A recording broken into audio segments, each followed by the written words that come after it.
Hello, Fearless Gamers, Matt here for Fearless Games, and welcome to How to Play Battlefleet Gothic Remastered Part 5.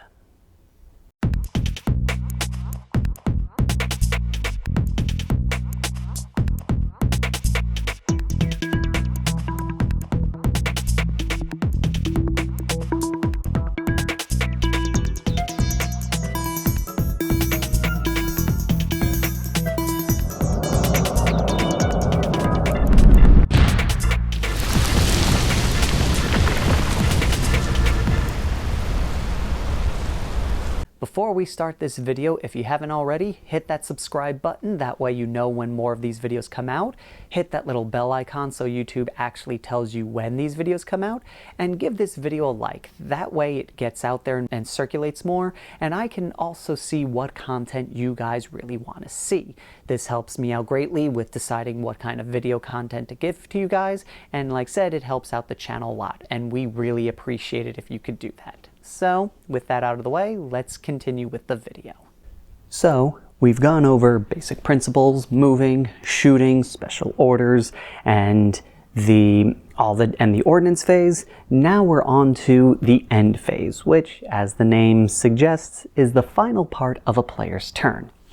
This one, depending on how things go, can be your fastest turn in the entire game, because not a whole lot of it happens. Unless you do what's called a boarding action or hit and run attack, which doesn't happen that often, but when they do, they can slow down the end phase just a little bit. So let's not waste any time and dive straight in.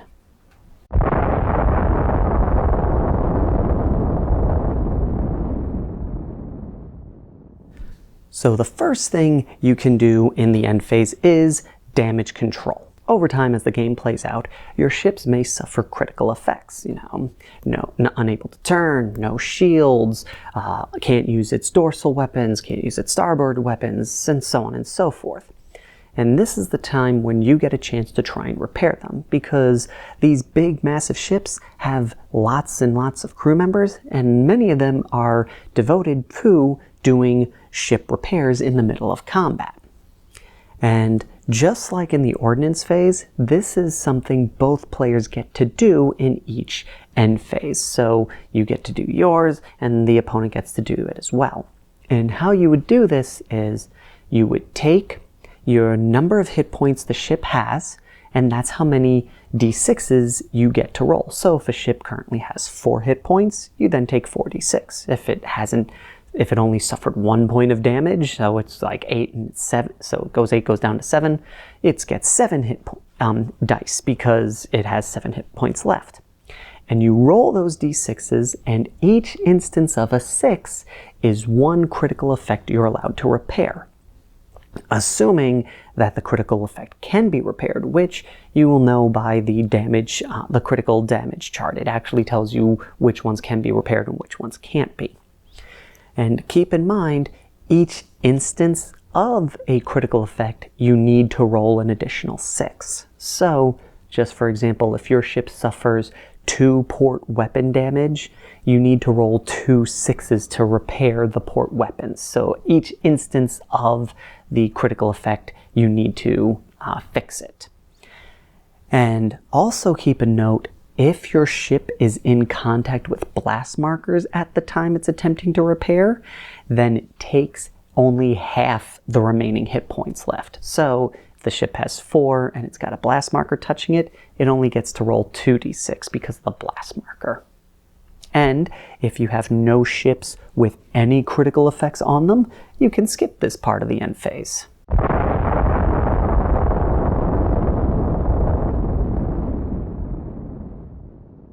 The next thing that you can do in the end phase is blast marker cleanup. Basically, there are small little explosions in the void, and as time goes on, they slowly spread their mass and dissipate, making it where they no longer show up on scanners and radar, effectively not being there anymore. So to represent this, the player whose turn it is rolls a d6, and the number that shows up is how many blast markers you remove from the table. However, you can only remove blast markers that are not touching any ships. So they have to be basically by themselves, not touching any player's ships for you to be able to remove them.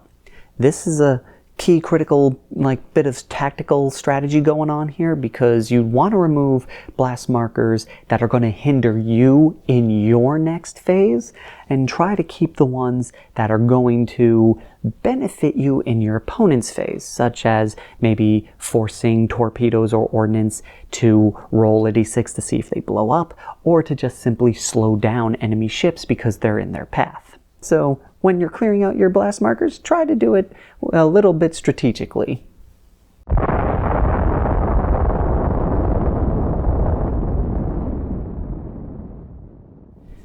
Now, there are some instances where the end phase is not as cut and dry as we just described.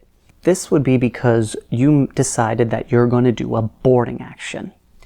Boarding actions would happen before damage control and blast marker remover happens. And the way this happens is if a ship comes into base contact with another ship during the movement phase, you may declare that they're going to perform a boarding action that turn. If you do so, they're unable to shoot or launch ordnance that turn. They're focusing solely on preparing to board that vessel.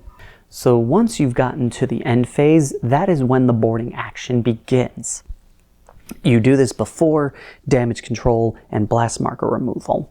And the first thing you have to do is determine your ship's boarding value. The way you do this is by consulting your ship's data sheet and taking its remaining hit points, and that is the ship's boarding value. So if a ship currently has 6 hit points, it has a 6 boarding value. It's not their starting number, it's their current number, just like with damage control. And this is also where you would apply some sort of special of modifiers that some armies have. Like, for example, the Mark of Corn doubles the boarding value, or the Tau vessels, which have to have their boarding value. So a Chaos ship with a hit points remaining is 6 and a Mark of Corn, their boarding value would be 12. A Tau vessel, which has a remaining hit points is 4, would have a 2 boarding value. However, the defendant gets to add their turret value to this number. So the attacker is straight up just the remaining hit points and any modifier that they may have, like the Mark of Corn, whereas the defender is their remaining hit points plus their turrets. This is to represent when the ship came up to them, their turrets started firing little small shots to try and get them to go away. And once you've determined this boarding value, you would then consult this chart and look at the different results that you have here, and those are the modifiers you get to apply to your boarding action roll. So you get a +1 if your boarding value is higher, a +2 if it's double, +3 if it's triple, +4 if it's quadruple.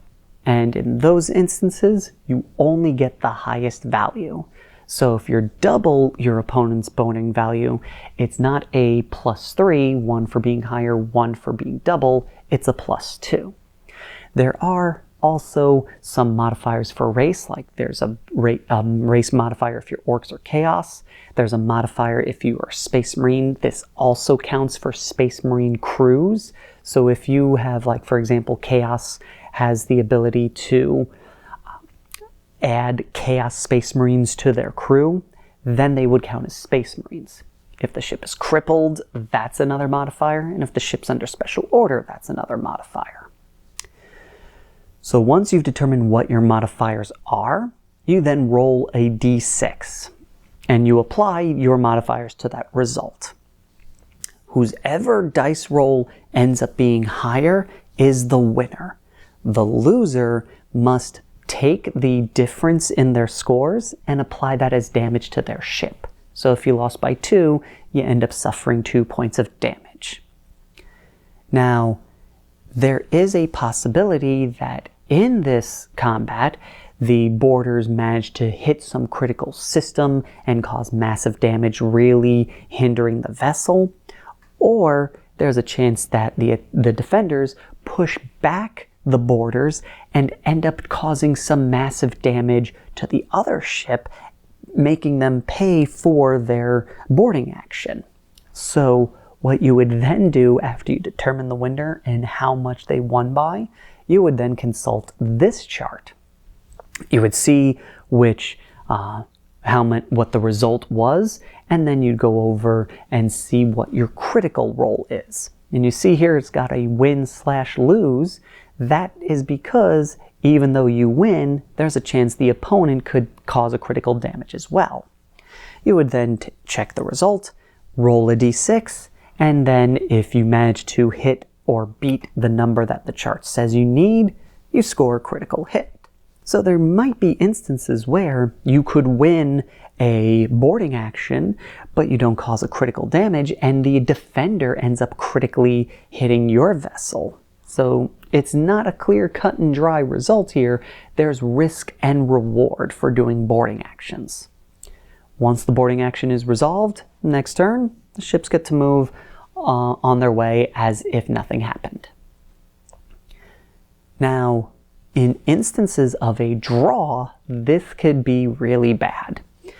If you end up getting the exact same result, the ships are now locked into combat. Both crews are interwoven with each other, and they are determined to win this fight, and they are not giving up.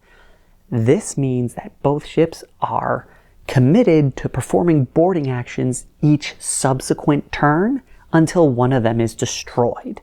The victor then gets to go on and move in their next phase as normal. So a draw is really bad because it could end up forcing you guys to continue doing boarding actions until one of you is dead. So really nasty. I've never had an instance where it's happened, but that doesn't mean it never happens. Now, what if you have multiple ships in contact with one enemy vessel? This can be a pretty nasty scenario for the defender, depending on how the attacker chooses to do this. The attacker gets to decide if he's going to combine all of his ships together into one boarding action, or if he's going to do separate boarding actions for each one of them. If he chooses to make them separate boarding actions, then you just treat them as if the other ship isn't there. So the attacker rolls once for one vessel, the defender rolls against that vessel. Then the attacker rolls for the other vessel, the defender rolls against that vessel. So it's quite possible that the defender can be hit multiple times and take multiple points of damage and suffer multiple crits in one go. But in each instance, each individual attacker applies their modifiers and calculates their boarding actions values separately.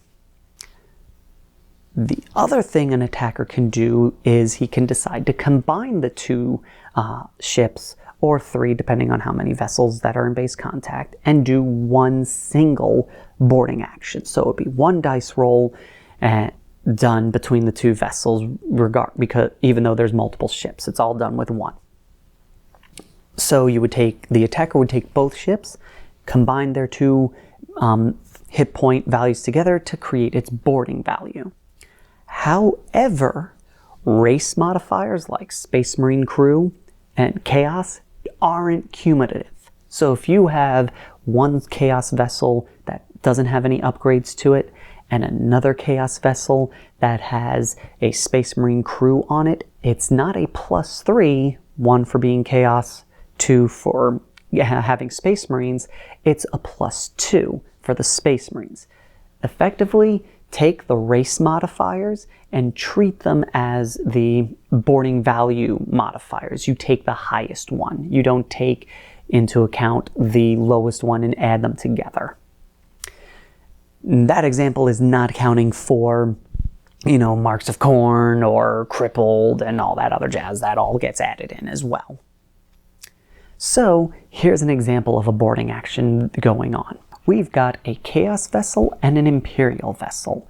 For this, we're going to say both of them have 8 hit points. So the Chaos Vessel, being the attacker, has a boarding value of 8. The Imperial Vessel, being the defender, has a value of 8 plus 2 for the 2 turrets that it has, giving it a grand total of 10.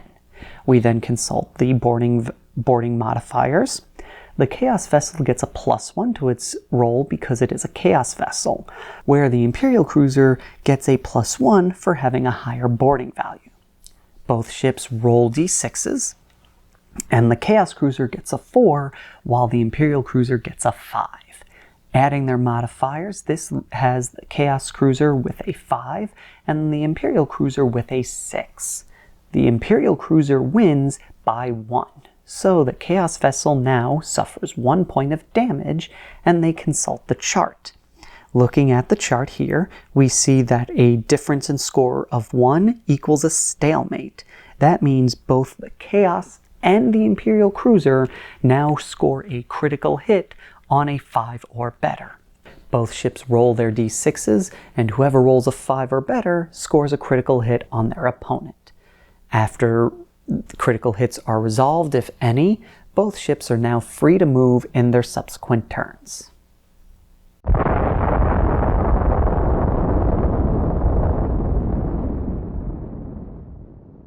Now, the last thing you can do in the end phase is hit and run attacks. This, just like boarding actions, would be resolved before damage control or blast marker remover. And hit and run attacks are very similar to boarding actions, but instead of a good chunk of the crew jumping over and attacking the vessel, it ends up only being like a very small, tight-knit crew doing it. So actually a good way to kind of visualize it, a hit and run attack would be what the Astartes in Astartes did, just not for as long. It would be quick, boom, boom, boom, boom, boom, boom, get in, get out. Whereas the boarding action would be similar to the that Angels of Death video on Warhammer TV when the Chaos Cruiser attacked, the Genestealer ship attacked the Blood Angel vessel. That was a boarding action. What the Astartes did in Astartes, that was more similar to a hit and run attack. And 2 things to make note here: ships such as ones that have the mark of Nurgle that say they're immune to boarding actions are not immune to hit and run attacks. They can still be affected by those. And if ships have a +1 to their hit and run values, that means that they're pretty much not going to fail. So it might as well be worth doing hit and run attacks if you know you can't fail at them. And there are 3 different ways that you can perform a hit and run attack. The first one is with assault boats, which we went over in the ordnance phase. So just like with bombers, they come in, they make contact with a enemy ship's base, the ship's turrets go off, any that survive to perform a hit and run attack. 1d6 for each squadron that made it through. Another way to perform hit and run attacks is with boarding torpedoes. These go off similar to how torpedoes are run. So the torpedoes make contact with the enemy vessel. The enemy vessel's turrets, if it's allowed to, fires off its turrets. Then you take a d6 for every point of strength the boarding torpedo salvo had. Roll against their armor. Any successful hit is 1 hit and run you may perform on that vessel. And the third and final way that you can do this is through what's called teleport attack. Teleport attack is essentially you get some small crew, teleport them over, and they teleport back to their vessel after hopefully causing some massive damage. Ships can perform a teleport attack if they're within 10 centimeters of an enemy vessel in the end phase, and that enemy vessel in question has no shields. It is also, and make note here, the only time they're allowed to perform a teleport attack under special order is if that special order is reload ordnance or lock on target. Crippled ships cannot perform a teleport attack, and escorts and defenses with only 1 hit point cannot perform hit and run attacks as well. And on top of this restriction, you cannot perform a teleport attack against a ship that has a higher remaining hit points than you. So if your ship has 4 hit points, it cannot do a teleport attack against a vessel that has 5 or 6 hit points. Essentially, I believe the representation of this is supposed to be the number of crew that they can spare to teleport over is so small that they can't risk them losing them on a ship that's a little healthier, so it can prepare and fend itself a little better than them. So those are the 3 major restrictions on teleport attacks. Can't be crippled, can't be an escort, can't be a defense with 1 hit point, and you cannot you can't hit and run anything that has more hit points than you. And on top of this, a ship can only perform 1 teleport attack per turn. Now, the way you resolve hit and run attacks is by taking a d6, rolling it, and on a roll of a 2 or higher, you successfully score a critical hit. You would then check out the critical hit table and apply the result. So, with hit and run attacks, you're going to be using the 2 through 6 results on the chart, unless you're an army that has a +1 to your hit and run modifiers, which means you can never fail because you always end up rolling a 2, or so you'd go through 2 through 7. And there are, but again, modifiers still apply to this. So if you roll a 1 and you have a +1, that's a 2, but then they get a -1 because the enemy has a modifier that defends against them, that's the only real way they could fail that roll. Now, escorts work a little differently when it comes to hit and run attacks because they're 1-hit wonders and they don't take critical damage. Instead, a hit and run attack is successful on a result of a 4 or greater. So this means that any ships that have a +1 to their hit and run attacks would kill them on a 3+. And armies that have a defense against enemy hit and run attacks apply that with escorts as well. So that would mean that an escort that has a -1 to enemy hit and run attacks would need a result of 5 or better in order for them to get destroyed. But in any case, after modifiers and rolls and all that, escorts are 1-hit wonders, so if you succeed on a hit and run attack, you destroy the escort. And that is the end phase. So once you finish up doing your hit and run attacks or your boarding actions, that's when you would do the damage control and the blast marker remover step. And then your turn is over and you go on to your opponents.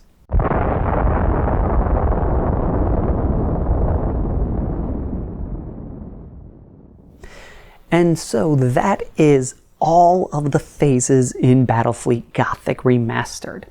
A lot of stuff we went over in all these videos. I hope these were very informative, but we're not done yet. We have 2 more videos that we need to go over.